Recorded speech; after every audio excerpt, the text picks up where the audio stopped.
নমস্কার, আমি শান্তনু পাত্র। আপনারা এখন দেখছেন অ্যাম্বিশন স্টাডি। আমাদের আজকের আলোচনা আমরা দশম শ্রেণীর কোষে দেখি 23.2 এর ম্যাথস নিয়ে আলোচনা করব।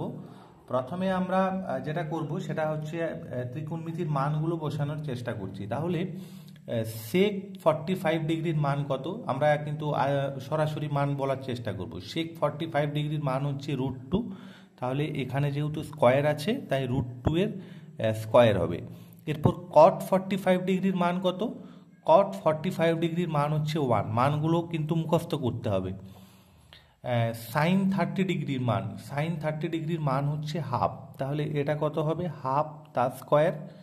আর সাইন 60 ডিগ্রির মান, 30 ডিগ্রির মান যদি হাফ হয় তাহলে 60 ডিগ্রির মান হবে √3/2। মনে রাখার সুবিধার জন্য আমরা বলেছিলাম, ওই ভিডিওটা চাইলে তোমরা দেখে নিতে পারো। মানটা আমরা বসিয়ে দিয়েছি। এরপর আমরা কি করব? এরপর এটাকে আমরা স্কোয়ার করব। √2 এর স্কোয়ার মানে হচ্ছে 2, 1 এর স্কোয়ার মানে 1, হাফ এর স্কোয়ার মানে হচ্ছে 1/4, আর √3 স্কোয়ার মানে হচ্ছে শুধু 3, আর 2 এর স্কোয়ার মানে হচ্ছে 2 2 যা 4।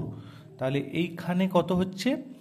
এই ক্যালকুলেশনটা হচ্ছে 1 - 1/4 - 3/4।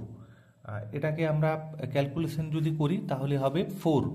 এলসিএম হচ্ছে 4, তাহলে 4 1 তা 4, -1 -3, তাহলে 4 - 4/4, তাহলে 0/4 আসছে।